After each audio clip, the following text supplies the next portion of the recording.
அஸ்ஸலாமு அலைக்கும் வரஹ்மத்துல்லாஹி வபரகாத்துஹு. நியூசிலாந்துலேருந்து வந்தீங்கன்னு சொன்னால் இப்போ அமெரிக்கா தயாரிட்டிக்கிறி ஈரானுக்கு தாக்க. இப்போ ஈரானை தாக்கிறதுக்கு அமெரிக்கா தயாரிட்டிக்குள்ளே செல்லுகிறி. ஈரான் உண்ட எந்த இடக்கா இருந்தாலும் அமெரிக்கா பேஸ் எங்கே இருந்தாலும் நாங்கள் தாக்கும், அதுக்கு ரெடியாக தான் இருக்கோம். அதை சுற்றி கை வைக்க வேணும். ஒரு தடவை மிஸ் ஆகி ஒரு மிசைல் இங்கே வந்து ஒரு வெடிவு சரி விழுந்துச்சுன்னா அத்தனை மத்திய கிடைக்கிற பேஸில் நாங்கள் தாக்குவோம். அப்படி உங்களுக்கு இதில் விளங்குது எப்படின்னு சொன்னால், ஏன் அமெரிக்கா தங்கி இருக்கிறது பார்த்தா ஈரான் தாக்குன்னு தெரியும். கண்டம் விட்டு கண்டம் பாவம் மிசைல் வந்து ஈரான்ட்டு தெரியும். அதுக்கு தான் இப்போ பாடி 2 பேரும் இஸ்ரேலும் அமெரிக்காவும் கொஞ்சம் லேட்டாக்கி பேசி இன்னும் பேசிட்டுக்கிறாங்க ஈரானை தான். இப்போ இதில் ஒருவேளை அமெரிக்கா கை வச்சுட்டு சொன்னால் இது பெரிய 3ஆம் உலக போரில் பேசி முடிகிற மாதிரி முடிஞ்சிடும். ஏண்டா ஈரான் ஏற்கனவே கண்டம் விட்டு கண்டம் பாயும் மிசைல் வேண்டி கண்டம் விட்டு கண்டம் பாயும் ட்ரோன் வரகாட்டியும் வச்சுட்டிக்கிறோம். அப்போ இதெல்லாமே ஒரு விலையை கொண்டு தான் இப்போ மத்திய கிழக்கு அரபு நாடுகளுக்கு பெரிய பதற்றத்தை உண்டாக்கி வச்சுக்கிறாங்க.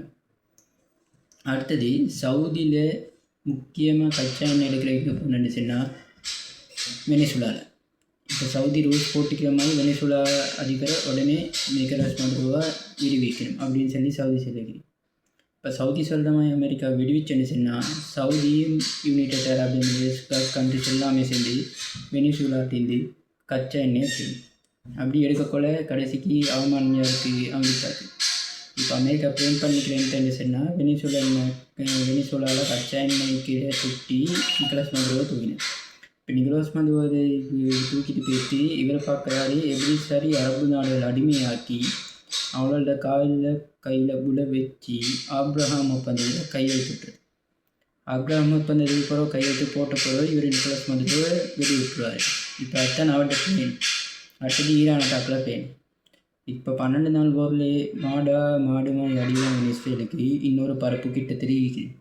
அந்த பரப்பு தின்பத்துக்கு தான் இவங்க 2 பேரும் தடமாறுறாங்க. அதே மாதிரி தான் விளங்குது. இப்போ வரப்போகிற நியூஸ் என்ன சொன்னால் இன்றைக்கி நாளைக்கு சில நேரம் இந்த போர் வெடிக்கிறதுக்கும் சான்ஸ் இருக்குது. இப்போ ஏற்கனவே ஈரான் சொல்லி வச்சு தைக்கிட்டு இஸ்ரேலோ அமெரிக்காவோ யாராக இருந்தாலும் கை வச்சா நாங்கள் சுவர் அமெரிக்கா கை வச்சுன்னு சொன்னால் ஈக்கிற பேஸ் நேரத்தோட அடித்த மாதிரி கட்டார் இருக்கிற அல்லது பேஸுக்கு அடித்த மாதிரி Saudi, Dubai, Oman, Bahrain, Kuwait ஈக்கிற ஈராக் அத்தனை பேஸுக்கும் நாங்கள் தாக்கியே ஆகும். எங்களுக்கு அத்தான் கூறி அடுத்தது இஸ்ரேல் கை வச்சுச்சின்னு சொன்னால் இஸ்ரேல் என்ற ஒரு நகரம் இஸ்ரேல் என்ற நாடு இது பொருள் ஈக்காத அளவுக்கு கடுமையான தாக்குதல் நடத்துவோம். இதுக்கு நீங்கள் தயாராக வேணும். எங்களுடைய வேலையை நாங்கள் பார்க்குறோம், உங்களோட வேலையை நீங்கள் பாருங்கன்னு சொல்லி ஈரான் சொல்லி